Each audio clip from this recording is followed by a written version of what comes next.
The war between the Galactic Coalition and the Vethkar Dominion had been burning across the stars for 300 years. Whole planets had been reduced to ash. Billions of lives had been lost. Star systems that once held thriving civilizations now floated as silent graveyards in the endless dark of space. When the Coalition's silver ships descended through Earth's clouds in the year 2247, they came with hope. Humanity was young to the stars. They had only been traveling beyond their own solar system for 60 years. But they were clever, these humans. They learned fast. They built fast. And the Coalition needed soldiers. Admiral Jake Morrison stood on the landing platform as the alien vessel touched down. He was a tall man, with gray at his temples, and eyes that had seen too much. Beside him stood Secretary General Linda Park, the leader of United Earth. She was small but carried herself like someone who had never lost an argument in her life. The Coalition ambassadors stepped out of their ship.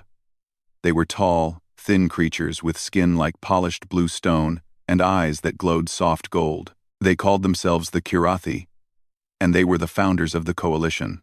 "We bring greetings from the Galactic Coalition," the lead ambassador said. His voice was smooth and practiced. "We come to offer humanity a place among the stars, a seat at our council, access to technologies your species has only dreamed of." Linda nodded politely. "And what would you ask in return?"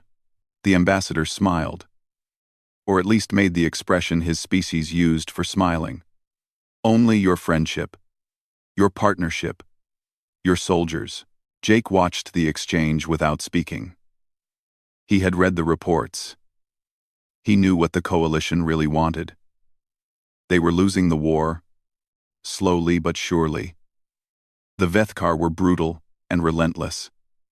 The Coalition needed fresh bodies to throw into the meat grinder. Linda was quiet for a long moment. Then she spoke. "Earth is grateful for your offer," she said. "But we must decline. Humanity has no quarrel with the Vethkar. We have never met them. They have never harmed us. We cannot send our people to die in a war that is not ours." The ambassador's golden eyes flickered. "You do not understand. The Vethkar will not stop with us. Eventually, they will come for you as well.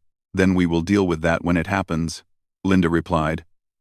"Until then, Earth will remain neutral. We will trade with both sides. We will help refugees from both sides. But we will not fight." The Coalition ambassadors left Earth 3 days later. They were frustrated and confused. They had watched humanity from afar for decades. They had seen humans fight each other in terrible wars. They had seen the nuclear fire that nearly ended human civilization. They knew humans could be warriors. But these humans seemed different. They talked constantly about something called peace. They had built their society around avoiding conflict. They were soft, the ambassadors concluded. Weak. Not worth the effort of convincing. 6 months later, the Vethkar sent their own delegation. They were different from the Kirathi. Where the Coalition species were elegant and refined, the Vethkar were massive and brutal. They stood 8 feet tall, with thick gray skin covered in natural armor plates. Their eyes were small and black, like chips of obsidian set deep in their skulls. Their ambassador did not waste time with pleasantries. "Join us," he growled. "The Coalition is failing. We will win this war. Stand with us now, and you will be rewarded. Stand against us, and you will be destroyed." Jake Morrison stepped forward before Linda could respond. "Earth has already given its answer to the Coalition. We will give you the same answer. We will not fight in your war. We will remain neutral." The Vethkar ambassador stared at him for a long moment. Jake did not look away. "You are weak," the ambassador finally said. "Your species hides behind words and treaties. You have no honor, no strength. When the Coalition falls, we will remember that you refused to stand with us. And we will remember this conversation," Jake replied quietly. The Vethkar left Earth that same day. They did not look back. For 5 years, humanity watched the war from the sidelines. They built their colonies on distant worlds. They expanded their trade routes, They developed new technologies in quiet laboratories and hidden shipyards. Earth became known throughout the galaxy as the Silent World, a curiosity, a strange species that refused to fight even when the entire galaxy was at war. Some admired them for their principles. Most thought they were fools. The coalition continued to lose ground. The Vethkar pushed deeper into their territory every year. Worlds fell. Species were enslaved or exterminated. The golden age of the coalition was ending, and everyone knew it. But humanity kept building. They kept learning. They kept preparing. Jake Morrison spent those 5 years transforming Earth's small defense fleet into something more. On the surface, they had 200 ships. Patrol vessels, mostly. Enough to protect their trade routes and colonies from pirates. Nothing that would threaten either side in the Great War. But beneath the surface, in shipyards hidden in asteroid belts, and on moons far from prying eyes, other ships were being built. Bigger ships, faster ships, ships with weapons that no one in the galaxy had ever seen. Do you really think we'll need them? Linda asked Jake one evening, as they stood on a balcony overlooking the city. I hope not, Jake replied. But hope is not a strategy. The Vethkar are winning. When they finish with the coalition, they'll look for new enemies, new worlds to conquer. And they'll remember that we refused to help them. Linda was quiet for a moment. And if they come for us? Jake turned to look at her. His eyes were hard. Then they'll learn something about humanity that the rest of the galaxy has forgotten. We're not peaceful because we're weak. We're peaceful because we know exactly what we become when we're not. Linda nodded slowly. She had read the history books too. She knew about the world wars, the genocides, the nuclear standoff that almost ended everything. Humanity had stared into the abyss of its own destruction and decided to step back from the edge. But the capacity for violence was still there. It was always there, buried deep beneath the treaties and the diplomacy and the talk of peace. Waiting, across the galaxy, the Vethkar High Command was growing impatient. Human trade ships were supplying coalition worlds with food and medicine. It wasn't military support, but it was keeping coalition civilians alive. It was prolonging the war. Something had to be done about the humans. In a dark chamber on the Vethkar homeworld, Admiral Zethrak received his orders. He smiled as he read them, his sharp teeth gleaming in the dim light. The silent world would be silent no more. The convoy moved slowly through the empty space between star systems. 6 transport ships carried 40,000 refugees from a colony world that no longer existed. The Vethkar had burned it to ash 3 weeks ago. These were the survivors, families, children, old people who had lost everything. Commander Ben Taylor watched the convoy from the bridge of his patrol ship, the Endurance. He had 2 other vessels under his command, 3 small ships to protect 6 large ones. It wasn't much, but the route was supposed to be safe. Neutral space. Neither side in the war was supposed to operate here. Ben was 34 years old with kind eyes and a quick smile. His crew loved him because he treated them like family. He had a wife waiting for him back on Earth and a daughter who had just turned 6. Her picture was taped to his console. Sir, his sensor officer called out, I'm picking up multiple contacts. 12 ships, coming in fast. Ben felt his stomach drop. Identification? Vethkar warships, sir. Heavy cruisers and destroyers. Ben grabbed his communications console. All ships. This is Commander Taylor. Maintain formation. Do not panic. I'm going to talk to them. He opened a channel to the approaching fleet. Vethkar vessels. This is Commander Ben Taylor of the United Earth Defense Force. You are entering neutral space. These ships are carrying civilian refugees. They pose no threat to you. Please respond. The seconds stretched into eternity. Then a face appeared on his screen. Admiral Zethrak stared at him with those cold black eyes. His gray skin was covered in battle scars, and his teeth were filed to sharp points. Human. Zethrak growled. Your ships supply our enemies. Your refugees come from coalition worlds. You are not neutral. You are collaborators. These are civilians. Ben said, keeping his voice steady. Families. Children. They're not soldiers. They have no weapons. Under galactic law, they're protected. Zethrak made a sound that might have been a laugh. Galactic law is written by the weak to protect themselves from the strong. The Vethkar do not recognize it. Ben's hands were shaking, but his voice stayed calm. I'm asking you to let these people pass. They've already lost their homes. They've lost family members. They just want to find somewhere safe to live. Please. Zethrak tilted his massive head. You beg well, human. But your words mean nothing to me.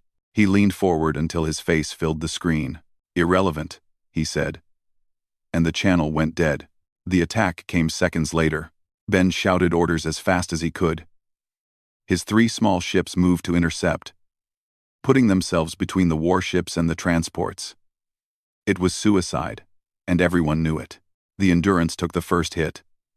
The impact threw Ben across the bridge. Alarms screamed. Fire erupted from ruptured conduits. He pulled himself back to his feet and kept fighting. His weapons officer fired everything they had.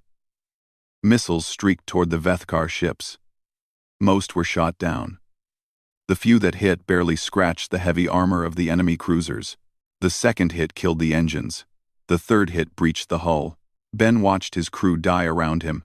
Good people, friends. They fought until the end, because that's what they were trained to do. The last thing Ben Taylor saw before the darkness took him was the picture of his daughter, floating in the smoke-filled air of his shattered bridge. The Endurance exploded 11 minutes into the battle. The other 2 patrol ships followed soon after.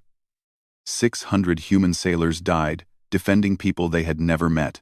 But the Vethkar weren't finished. The transport ships tried to run. They were slow. Built for cargo, not speed. The refugees on board watched through the windows as the warships closed in. One by one, the transports were destroyed. The Vethkar took their time. They wanted to make sure everyone saw, everyone understood. When escape pods launched, the Vethkar destroyed those too. Small explosions of light in the darkness as families died together. Among the convoy was a small medical frigate called the Mercy. Its captain was a young woman named Kate Sullivan. She had been a doctor before she joined the fleet. She had taken this assignment because she wanted to help people. Kate watched the massacre through her viewport. She couldn't look away. Couldn't breathe. Couldn't think. Cut the engines, she whispered. All power down. Everything. Her crew looked at her like she was insane. Do it, she said. Play dead. It's our only chance. They powered down everything. The lights. The engines. Life support went to minimum. The small ship drifted among the wreckage, like just another piece of debris. The Vethkar didn't notice them. They were too busy hunting the larger ships. When it was over, Kate turned on the emergency recording system. She documented everything. The destroyed ships. The debris fields that used to be families. The escape pods that had been targeted and eliminated. 43,000 humans died that day. 6,000 of them were children. Kate Sullivan drifted among the wreckage for 3 days before she dared to power up her engines. She made the journey back to Earth alone, carrying the weight of what she had witnessed. When she arrived, she went straight to Secretary General Linda Park. She didn't speak. She just handed over the recording. Linda watched it in her office. 20 minutes of horror. She saw the Endurance explode. She saw the transport ships burn. She saw the escape pods vanish in flashes of light. When it was over, Linda sat in silence for a long time. Kate stood by the window, staring at nothing. How many children? Linda finally asked. 6,312, Kate replied. Her voice was empty. I counted. Linda stood up slowly. She walked to her window and looked out at the city below. Millions of people going about their lives. They didn't know yet. They would soon. Get me Admiral Morrison, she said quietly. And activate the Prometheus protocol. Kate blinked. Ma'am? Linda turned to look at her. There was something in her eyes that Kate had never seen before. Something cold and ancient and utterly without mercy. The Vethkar just made an error, Linda said. The last error they will ever make. Across Earth, in bunkers that had been sealed for decades, lights began to flicker on. Computers that hadn't been activated since before the first human walked on another world hummed to life. In shipyards hidden throughout the solar system, workers received encrypted orders and began working around the clock.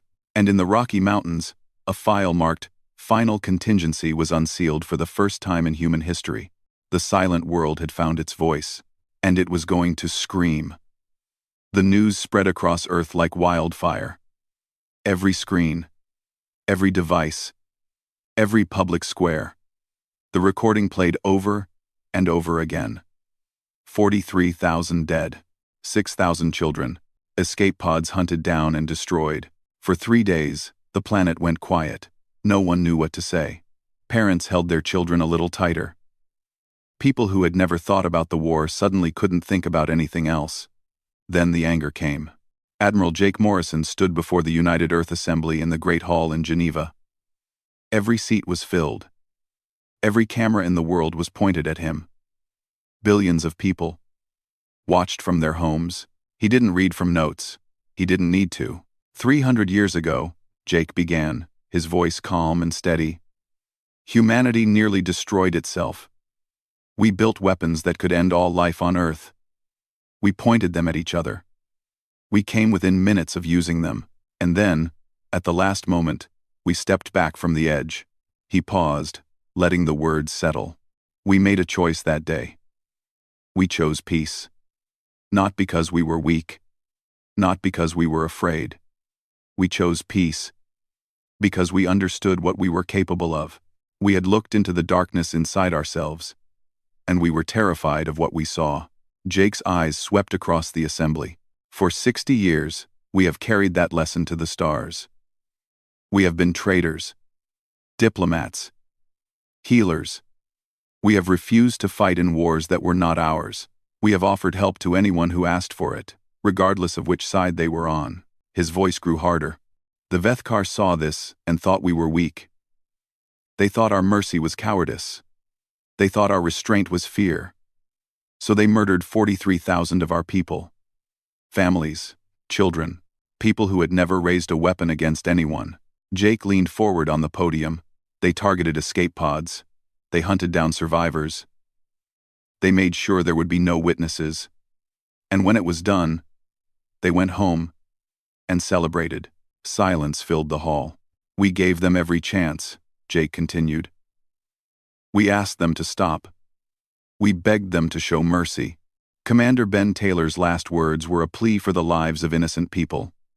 The Vethkar answered with a single word. Irrelevant. He straightened up, and when he spoke again, his voice was like iron. So now we must answer. Not with words. Not with treaties. Not with diplomacy. The time for those things has passed. The Vethkar have made their choice. Now we make ours. Jake looked directly into the cameras. We did not start this war. We did not want this war. But by the blood of our children and the honor of our species, we will end it. The assembly voted that night. Every representative, every nation, every colony. The vote was unanimous. For the first time in human history, Earth declared war. The next 6 months changed everything. The galaxy knew Earth had a small defense fleet. 200 ships. Patrol vessels. Mostly. Enough to fight pirates. Not empires. The Vethkar High Command laughed when they heard about the declaration of war.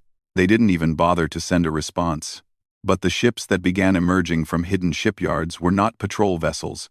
They were battleships, carriers, dreadnoughts, thousands of them, built in secret over decades. Ships that shouldn't exist, built by a species that claimed to hate war. The Prometheus Protocol was humanity's darkest secret. After the first contact with alien life, Earth's leaders had made a quiet decision. They would pursue peace. They would trade and build and explore, but they would also prepare. Just in case. The best engineers, the best scientists, the best military minds, all working in secret, building an arsenal that they hoped would never be used. They took every piece of alien technology they could find and made it better. They studied the weapons of both sides in the Galactic War and designed counters for all of them. And now those weapons were being unleashed. The Coalition sent observers to Earth, hoping to coordinate with their new allies. What they found shocked them into silence.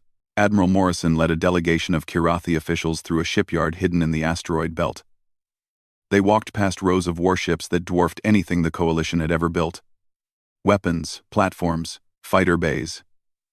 Medical ships the size of small moons. "How long have you had this?" a Coalition admiral asked, his golden eyes wide with disbelief. Jake didn't smile. "Long enough. But you said you were peaceful. You said you didn't want to fight." "We didn't," Jake replied. "We still don't. But wanting peace doesn't mean being unprepared for war. It means hoping you never have to use what you've built." The Coalition officers watched as a human battleship powered up its main weapons for a test fire. The beam that shot out was brighter than a star. It punched through 3 target asteroids before dissipating. "That weapon," the Coalition admiral stammered. "That's impossible. Our best scientists have been trying to develop something like that for centuries." Jake shrugged. "Your scientists aren't human." The Kirathi officer stared at him. "What does that mean?" "It means that when humans set their minds to something, they don't stop until it's done. We split the atom in less than a decade. We went from horse-drawn carriages to walking on the moon in 60 years. We built computers that can think faster than any living brain." Jake turned to face the alien directly. "You've been fighting this war for 300 years. You've lost billions of lives. And in all that time, you never thought to try something new. You just kept doing the same thing, hoping for different results." He gestured at the shipyard around them. "Humans don't work that way. When something isn't working, we change it. We adapt. We innovate. We find a new path." The Coalition admiral was quiet for a long moment. Then he asked the question that had been bothering him since he arrived. "If you had all of this, why didn't you join the war years ago? You could have ended it." Jake's eyes grew distant. "Because we didn't want to become what we built these ships to fight. We wanted to believe that peace was possible, that if we just showed enough restraint, enough mercy, the rest of the galaxy would see that there was a better way." He looked at the weapons platform as it powered down. "We were wrong. Some species only understand one language. So now, we're going to speak it." The Coalition officers left Earth 3 days later. They carried reports back to their leaders describing human military capability. Those reports would be classified at the highest level because the Coalition leadership didn't want to cause a panic. Humanity wasn't just joining the war. They were about to change it completely. Admiral Zethrak studied the reports on his screen and laughed. Earth had declared war. The little species that had begged for mercy was now threatening the Vethkar Dominion. It was almost cute. He gathered a fleet of 50 warships and set course for Proxima Station, Earth's nearest forward base. He would destroy it quickly and remind the humans of their place in the galaxy. This would be over in days. The Vethkar fleet dropped out of faster-than-light travel at the edge of the Proxima system. Sensors immediately began scanning for enemy ships. They found 6. Zethrak frowned. 6 ships against 50. This wasn't a battle. This was an insult. "Open a channel," he ordered. "I want to speak to whoever is in command." A face appeared on his screen. A human woman with short, dark hair and eyes that held no fear at all. She sat calmly in a command chair, surrounded by officers who showed the same cold determination. "Admiral Zethrak," she said. "My name is Captain Kate Sullivan, commanding officer of the battleship Retribution. We've been expecting you." Zethrak tilted his head. "You remember me, human?" "I remember everything," Kate replied. "I was there at the massacre. I watched you murder 43,000 people. I floated among the wreckage for 3 days, counting the bodies of children." She leaned forward slightly. "I've been waiting for this moment for 18 months. Zethrak bared his teeth in what passed for a Vethkar smile. 6 ships against 50. You will die quickly. We'll see." The channel went dead, and the battle began. Zethrak's confidence lasted exactly 4 minutes. The human ships moved like nothing he had ever seen. They were faster than should have been possible. spinning and diving through space in patterns that no computer could predict. His targeting systems couldn't lock onto them. Then the humans fired back. The first shot from the Retribution cut through his lead cruiser like it wasn't there. The ship exploded in a flash of light that temporarily blinded his sensors. Before they recovered, 2 more cruisers were gone. Zethrak screamed orders at his fleet. Concentrate fire. Close the distance. Use the numbers advantage. But nothing worked. The human weapons bypassed Vethkar shields entirely. Hits that should have done minor damage instead tore ships apart. And every time his fleet tried to regroup, the humans were already there, cutting them to pieces. 4 hours later, it was over. 47 Vethkar ships drifted in space as burning wreckage. 3 had managed to retreat. Earth had lost 3 ships in the entire battle. Kate Sullivan broadcast a message on all frequencies, making sure every Vethkar sensor in range would record it. "You killed my crew," she said. "You killed 40,000 civilians. You thought we wouldn't answer. You were wrong." The message reached the Vethkar homeworld within days. For the first time in 300 years of war, Vethkar High Command felt something they had never experienced before: fear. What followed became known as the Long March. Human fleets spread across Vethkar space like a rising tide. They didn't attack civilian populations. They didn't bomb cities or enslave prisoners. They simply destroyed every military target they could find. Shipyards, weapons factories, defense stations, fleet anchorages. One by one, the tools of Vethkar war were eliminated. And the Vethkar couldn't stop them. Every strategy they tried, the humans countered. When they massed their fleets, humans used hit-and-run tactics to pick them apart. When they spread out to defend multiple targets, humans concentrated and overwhelmed them. The Vethkar were used to enemies who followed predictable patterns. Enemies who retreated when outnumbered. Enemies who could be broken through sheer brutality. Humans were different. They adapted in real time, learning from every battle, changing their tactics between engagements. They took risks that seemed insane and somehow made them work. They never gave up. Never retreated. Never stopped pushing forward. 6 months into the war, the Vethkar deployed their ultimate weapon. It was called the Worldbreaker. A massive station capable of destroying entire planets. They had used it twice before in the war against the Coalition. Both times, the targeted species had immediately surrendered. The Worldbreaker positioned itself near a human colony world called New Boston. 12 million people lived there. The Vethkar broadcast a simple message: surrender or die. Admiral Morrison received the message on his flagship. He turned to his intelligence officer, a quiet man named Danny Ross. "Can we destroy it before it fires?" Danny shook his head. "Not from outside. The shields are too strong. But I have another idea." Danny Ross and a team of 6 operatives infiltrated the Worldbreaker using a captured Vethkar shuttle. They moved through the massive station like ghosts, avoiding patrols, disabling security systems. They reached the main power core just as the weapon began charging. What happened next would become legend. 6 humans against an entire station. They held the core room for 11 minutes, fighting off wave after wave of Vethkar soldiers. While Danny worked to disable the systems, 5 of his team died in that room. Danny himself took 3 wounds that should have been fatal. But he finished the job. The Worldbreaker powered down seconds before it would have fired. When human ships arrived to secure the station, they found Danny barely alive among the bodies of his team and over 200 Vethkar soldiers. He survived.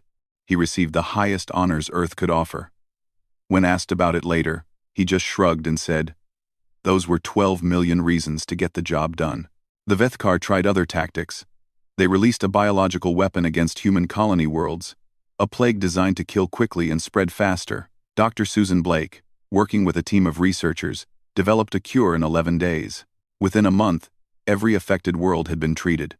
They tried assassinating human leaders. Every attempt failed. Human security was too good, too paranoid, too prepared. They tried propaganda, trying to turn the Coalition against their new allies. It didn't work. The galaxy had seen the recording of the massacre. They knew who the monsters were. Month after month, the human advance continued. Every Vethkar defeat led to another.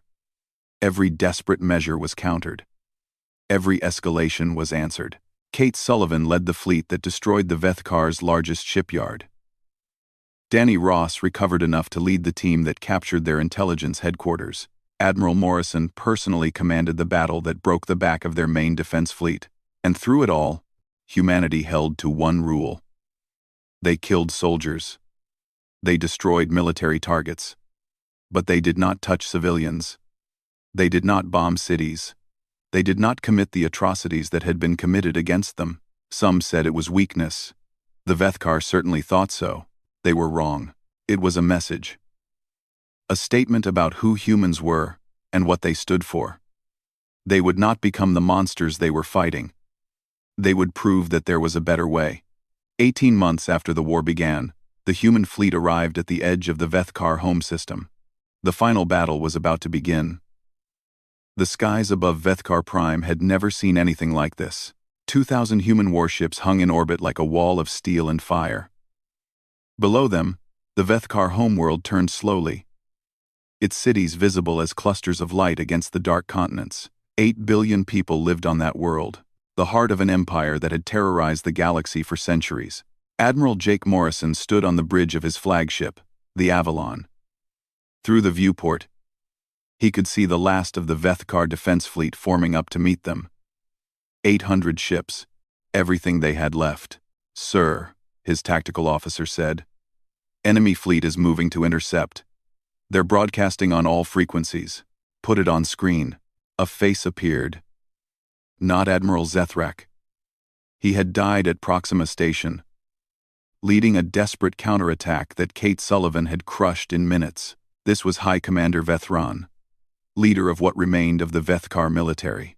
"Human," Vethran growled, "you have come far, but this is our homeworld. We will die before we let you take it." Jake nodded slowly. "I know. That's why I'm giving you one chance to surrender. Lay down your weapons. Power down your ships. Accept defeat with honor, and no more of your people need to die." Vethran's face twisted with rage. "Surrender? To you? We are Vethkar. We do not surrender. We do not beg. We fight until the end. Then you'll get your wish," Jake said quietly. And he closed the channel. The Battle of Vethkar Prime lasted 6 hours. The Vethkar fought with everything they had. Every ship, every weapon, every soldier who could hold a gun. They knew this was the end, and they wanted to take as many humans with them as possible. But it wasn't enough. It was never going to be enough. Human ships moved through the Vethkar formations like wolves among sheep.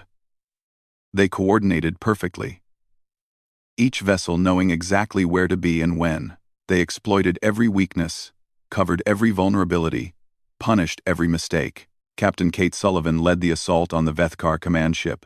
She didn't say anything when her weapons tore it apart. She didn't celebrate. She just moved on to the next target. Danny Ross, recovered from his wounds, commanded the boarding teams that captured the orbital defense platforms. His soldiers secured each station with precise, brutal efficiency. By the 4th hour, the Vethkar fleet was broken. By the 5th, it was gone. Wreckage drifted in orbit around the homeworld like a ring of fire and death. When it was over, Jake Morrison looked down at the planet below. His weapons officers stood ready. His fleet had enough firepower to reduce every city to glass, to crack the crust of the planet itself, to end the Vethkar species forever. Some of his officers wanted to do exactly that. They had seen the recording of the massacre. They had lost friends and family in the war. They wanted revenge. Jake understood that feeling. He felt it himself, burning in his chest like a coal that would never go cold. But he had not come here to commit genocide. He opened a channel that would broadcast to every receiver on the planet below. "People of Vethkar," he said. "This is Admiral Jake Morrison of the United Earth Fleet. Your military is destroyed. Your empire is finished. Your leaders have failed you." He paused, choosing his next words carefully. "We have the power to destroy you. Every city, every home, every living creature on your world. After what your species did to our people, there are those who say we should do exactly that." On the planet below, billions of Vethkar waited in terror. They had seen what their military did to the human refugees. They expected the same fate. But we are not you, Jake continued. We did not come here to commit genocide. We did not travel across the galaxy to murder children and families. We came here to end a threat, not to become one ourselves. He straightened in his chair. Your fleet is gone. Your military is broken. That is our answer for the 43,000 you murdered. That is justice. Not extinction.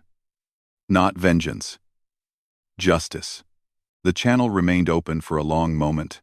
We demand your unconditional surrender. Your leaders will stand trial for their crimes. Your empire will be dismantled. But your people will live. Your world will survive. And maybe, in time, your species will learn that there is a better way to exist in this galaxy than through conquest and murder. Jake leaned back. You have 1 hour to decide. The surrender came in 20 minutes. High Commander Vethron appeared on screen, his face showing something no human had ever seen on a Vethkar before. Defeat. Complete and total defeat. We accept your terms, he said. The Vethkar Dominion surrenders unconditionally. Jake nodded. Smart choice. In the weeks that followed, the galaxy watched in amazement as humanity did exactly what Jake had promised. They dismantled the Vethkar military. They arrested the leaders responsible for the worst atrocities. They established a transitional government to maintain order. But they did not punish civilians. They did not enslave the population. They did not take revenge on the families of those who had fought against them. The coalition sent a delegation to meet with Secretary General Linda Park. They were confused, overwhelmed, unable to understand what they were seeing. You won, the lead ambassador said. You could have destroyed them. You could have taken their worlds, their resources, everything they had. Why didn't you? You are one the Menderwa. You could have destroyed them, Wild. You are one they hadn't destroyed them. Linda smiled slightly. Because that's not who we are. But they murdered your people. They killed children. Yes. And nothing we do to them will bring those children back. Destroying their civilization wouldn't erase what happened. It would just add more death to a galaxy that's already drowning in it. Quote, she stood and walked to the window, looking out at the stars. We've spent 60 years trying to show the galaxy that there's a better way. That cooperation is stronger than conquest. That mercy is more powerful than brutality. If we abandoned those principles the moment they became inconvenient, what would that say about us? The ambassador was quiet for a long moment. Then he asked the question everyone wanted answered. What if someone threatens you again? What if another species thinks your mercy is weakness? Linda turned to face him. For just a second, the ambassador saw something in her eyes. Something cold and ancient and absolutely without mercy. The same thing the Vethkar had seen too late. Then they'll learn the same lesson the Vethkar did, she said softly. We don't start wars, but we finish them. The war was over. The Vethkar Dominion was gone, replaced by a council of species working toward reconciliation. The coalition offered Earth leadership of their alliance. Earth refused, preferring to remain independent, trading and building as they always had. But the galaxy never forgot what it had learned. Humanity was peaceful. Humanity was kind. Humanity would help anyone who asked, and showed mercy to those who didn't deserve it. But beneath that gentle surface was something else. Something that had been forged in the fire of a species that had nearly destroyed itself, and chosen instead to build something better. Cross them at your own risk. Because when humanity went to war, they didn't stop until it was finished. And the Vethkar would never make that mistake again. No one would.